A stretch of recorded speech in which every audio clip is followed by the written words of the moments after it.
Vamos começar com esse crime hediondo. Esse moço matou a mãe no dia 13. Ontem que ela foi descoberta, dia 26, 13 dias ele transitando normalmente na casa. Normalmente na casa. Frio. Um verdadeiro monstro, realmente. A técnica de enfermagem de 72 anos foi morta asfixiada pelo filho adotivo de 33 anos. Olha ele aí. O corpo da idosa foi localizado dentro do apartamento em que morava, na região do aeroporto em Várzea Grande. O assassino continuou, o que eu falei agora, dentro de casa por 13 dias, até amanhã de ontem, né? Ontem, durante a manhã, foi descoberto. Como nos mostra agora com detalhes Giovanni Júnior, esse crime realmente hediondo. Aqui no telão. A Geraci Campos, de 72 anos de idade, no residencial Bandeirantes, a Polícia Militar fez o primeiro atendimento, isolamento do local, até a chegada da DHPP. A dona Iraci, que trabalhou muito tempo no pronto-socorro de Cuiabá, seria uma aposentada e uma amiga de 30 anos, durante ao vivo, no programa Cadeia Neles, falou com a nossa equipe a respeito de uma adoção. Quando ela adotou esse menino, ela trabalhava comigo de dia no pronto-socorro e à noite no Hospital Geral. Aí ela chegou de manhã do Hospital Geral e me disse: Marli, uma mãe abandonou o filho. Eu acho que eu vou adotar. E após essa adoção, o acusado de 33 anos de idade, com o nome de Luiz Fernando Januário, de Campos, conhecido como Vulgo Bolívia, morador também do residencial Bandeirantes, onde há 10 anos a dona Iraci reside neste local, ele acabou se apresentando de forma espontânea na Delegacia de Homicídios e Proteção à Pessoa. Para trazer detalhes sobre a situação do corpo encontrado, da localização e das denúncias que já eram aí investigadas e até mesmo confirmadas pela própria Polícia Militar do 4º Batalhão, o tenente-coronel Jean é que vai falar a respeito do assunto. Agora, Jean, no momento que vocês chegaram lá no local, já haveria, assim, uma outra entrada, uma outra verificação durante o fim de semana por parte da guarnição do 4º Batalhão? Exatamente. Os moradores, eles identificaram um odor estranho no apartamento, no bloco na realidade, né? E aí alguns moradores já haviam interceptado este cidadão, né? O Luiz Fernando Januário, e ele havia dito que a mãe teria ido para Cáceres. No domingo ele falou isso? No domingo ele disse isso. E ele continuou habitualmente ali, entrando, saindo. Os moradores não viam com muita frequência, porque ele saía mais à noite, né? Mas de dia ele passava o dia no apartamento fazendo as suas condições ali pessoais, diárias. Aí ontem, né? Foi chamada a Polícia Militar, por quê? Porque o odor estava bem mais forte. E aí, ao chegarmos no local, nós nos deparamos com a porta já fechada, porque ele já havia saído do local por cerca de 1 hora. Como o odor era característico de um odor correspondente a um estado de putrefação, nós entramos no local e nos deparamos com a seguinte cena. A senhora estava sob a cama, estava toda coberta com um cobertor, janela fechada, porta fechada. A porta do quarto dela é o último cômodo do apartamento e estava aparecendo apenas os pés, da canela para baixo. E como certa experiência na Polícia Militar, eu deduzi ali que ela já estava morta por cerca de 5 mais dias. Agora, o que procede também dentro dessa análise que o senhor faz, dentro da larga experiência que tem, é que o mesmo estava convivendo com o corpo dentro do apartamento. Incrível, incrível. Havia vários indícios de utilização de entorpecente no local. O local estava um local assim de condições de falta de condição de vida ali. Ele já havia vendido um fogão, ele já havia vendido um botijão nesse interim desses 5 dias, e o estado material ali era lastimável, não tinha limpeza alguma, característico mesmo de locais onde vivem pessoas que utilizam reiteradamente de entorpecentes. E a senhora estava ali. O cheiro característico, aquela cena, que é uma cena chocante, e ele estava convivendo com essa cena dentro dessas condições miseráveis de vida. E quando eu falo miserável, eu não falo apenas no sentido material, econômico, é miserável no sentido de viver mesmo, de ser humano, dormindo na sala. Sem asseio. Sem asseio algum. O colchão estava na sala, inclusive um prestador de serviço, ele que conversou com a polícia militar, bateu a porta porque iria prestar um serviço ao condomínio, precisava falar com esse morador, conversou com esse cidadão, com ele, o Luiz Fernando Januário, e ele estava deitado à sala e o cheiro exalando ali do quarto ao lado onde ele estava. Agora, que ele é usuário de drogas, isso já foi declarado pelos moradores que afirmam que era uma problemática da dona Iraci, já idosa, que lidava com essa situação. Mas, assim, crimes praticados, encaminhamento à delegacia, ele já passou pelos homens da guarnição do 4º Batalhão ou não? Muitas guarnições já abordaram ele, porque nós fizemos uma empreitada aí. Ele só se apresentou porque ele foi cercado. Nós fomos em todos os lugares que ele poderia estar, e quando ele ficou sabendo que ele iria ser capturado pela Polícia Militar, então ele se apresentou. Ele já teve passagem por furto, já tem passagem por envolvimento de entorpecente, e a Polícia Militar conhecia de abordar ele muitas vezes. Agora, por mais que ele se apresente, coronel, é importante frisar que ele se apresentando de forma espontânea, ele é liberado, não é que ele não foi aí indiciado ou não seja aí aquele que praticou o crime, mas depende assim do próprio judiciário para que o mesmo tenha um mandado de prisão e isso seja cumprido ou pela Polícia Civil, até propriamente pela própria Polícia Militar?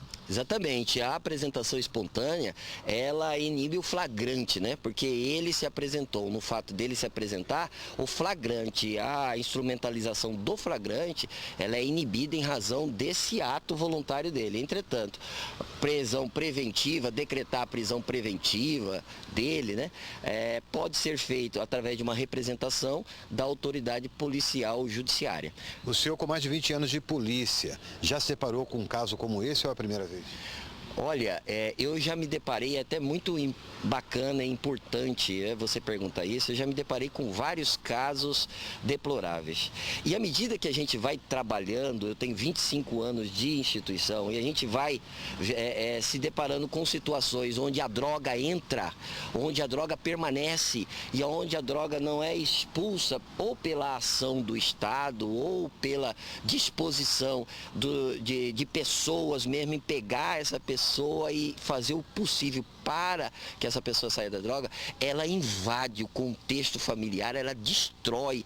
E quando eu entrei naquele apartamento e vi vestígios de droga, e vi a condição que aquele ser humano estava vivendo, e vi a cena de sua mãe morta em cima da cama, próximo a ele, a gente, enquanto ser humano, a gente precisa dar um recado para nossa sociedade. Não deixe chegar a esse ponto, porque essa pessoa, ela foi tamanhamente envolvida por essa condição psíquica, por essa condição química, que hoje ela não discerne mais a vida da morte. Ela estava do lado da morte de alguém que lhe deu vida, né? Porque essa senhora é muito querida na nossa região, essa senhora adotou desde pequeno. Eu vi fotos, olhei, percebi um álbum ali dela fazendo a crisma desse menino. É toda uma vida narrada a partir de várias imagens que este cidadão simplesmente ignorou ao se ver tomado pelo entorpecente. Não sei se ele é o autor, as investigações vão apontar, mas o simples fato dele estar ali, do lado da sua mãe morta por alguns dias e não tomar providência nenhuma, é algo que a gente precisa entender que tem muita coisa errada acontecendo e a gente precisa se insurgir contra isso. A posição final do corpo dela, só para poder a gente entender, ela estava na cama dela, dentro do quarto dela, com a barriga para cima, como que estava, coronel?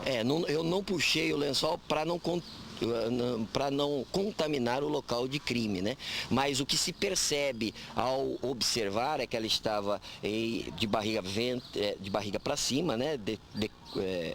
com a coberta por cima, exposta apenas a canela e os pés, o pé direito, parte do pé esquerdo e toda a cabeça dela estava coberta. Sangue teria no local espalhado? Não tinha sangue no chão que eu consegui observar, não olhei o colchão, até porque provavelmente mais de 5 dias, né? O mesmo se apresentou, foi liberado e o delegado de plantão está fazendo de tudo para que o mesmo tenha um mandado de prisão cumprida pela Polícia Civil através da DHPP ou propriamente pela própria Polícia Militar, onde várias guarnições estavam empenhadas para a prisão do mesmo. Esse crime é um crime bárbaro, né? Estarreceu aí o município de Várzea Grande, contém todos os requisitos de crueldade. Ele foi interrogado, porém a DHPP está protocolando o pedido de prisão desse acusado ao Poder Judiciário. Ele matou a sua mãe mediante asfixia na cama no dia 13 de junho, portanto, são 13 dias, né? Há 13 dias atrás ele praticou esse delito e descia do prédio, saía para usar entorpecentes. Ele confessou aqui que matou a mãe dele por impulso durante uma discussão e no dia que ele a matou, ele também subtraiu lá uma quantia em espécie da bolsa dela, justamente para sustentar o seu vício. As investigações preliminares apontam que ele também passou a vender objetos nos dias seguintes para também sustentar o vício dele. Tá? Ele também passou móveis da casa, a casa não tinha o aparelho televisor, percebemos também que não tinha o fogão. Ele, ao ser indagado, ele afirmou categoricamente que não matou a mãe dele para roubar o dinheiro.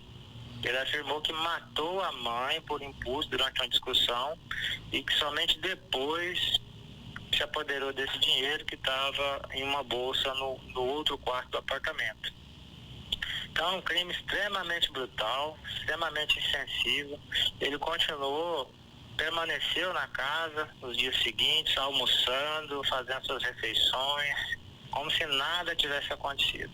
E o que despertou a atenção dos moradores, naturalmente, foi que, ao passar dos dias, passou a exalar um mau cheiro do apartamento, né, do residencial, do condomínio, e também perceberam que ele passou a descer com objetos lá da casa e pessoas estariam passando na porta do condomínio para retirar esses objetos. Então, isso despertou a atenção dos moradores e no dia de ontem nós fomos acionados, a Polícia Militar já se fazia presente lá, arrombou e se deparou com o corpo. Nós fomos acionados e foi realizada a perícia de local de crime, também a necropsia, e os dados preliminares são esses. Agora, muda alguma coisa com a apresentação espontânea dele ou todo um trâmite é necessário para que o mesmo seja preso ainda? Então, em princípio não muda nada porque o crime é brutal, o crime é extremamente grave, gravíssimo, né? Matou a própria genitora e nós já representamos já pela prisão dele ao Poder Judiciário. Caberá agora ao Poder Judiciário e também ao Ministério Público examinar o pedido da DHPP. Já que ele omitiu a informação, já com 13 dias, que o corpo estaria ali dentro do apartamento e a polícia é presente no último domingo lá, ele afirmando que ela não estaria lá, que ela teria viajado para Cáceres. Tudo isso pode caracterizar como ocultação de cadáver ou não? Também sim, nós tomamos conhecimento também que uma guarnição da Polícia Militar foi chamada no domingo, mas eles não arrombaram lá porque não teriam autorização para arrombar no domingo. Porém, no dia de ontem voltou outra guarnição da Polícia Militar e ali se fez presente, e conseguiu arrombar a porta e encontrou o cadáver. Ele vai responder sim por homicídio qualificado, né, por asfixia, por recurso que dificultou a defesa da vítima e também, né, por motivo torpe, e também vai responder pelo crime de ocultação de cadáver. Agora, uma análise que o senhor faça aí como filho também, não como delegado. O senhor sentiu nas expressões dele algum tipo de arrependimento ou algum distúrbio psicológico, alteração no comportamento dele durante as oitivas? Não, ele teve, ao prestar a sua versão, ao ser interrogado, ele manifestou lucidez, porém se disse arrependido por ter praticado esse crime. Mas não, em princípio, um sujeito extremamente lúcido das ideias, articulava ali suas ideias de forma concatenada, e eu não vejo qualquer indício aí de ter algum problema mental, mas sim uma dependência química, né? Ele tem alguma formação de escolaridade, doutor? Ele tem um ensino médio, né? Ele afirmou que tem um ensino médio completo, ele tem passagens criminais por roubo e é usuário de entorpecentes. Ele é criado por ela desde bebê ou já era uma criança já? Não, nós temos a informação aqui que eles moram há muitos anos juntos, desde menor, né? Ele foi registrado, inclusive, pela vítima. Ele é um filho adotivo, mas que foi registrado por ela, como se mãe fosse, e dando todo ali o suporte, o carinho. A vítima era uma pessoa bastante conhecida na cidade de Várzea Grande, enfermeira, aposentada, e infelizmente teve esse infortúnio aí de ter sido vitimada pelo próprio filho. Com imagens de Nilton Oliveira, apoio técnico e Tarciso, Giovanni Júnior. Aconteceu, tá no Cadeia.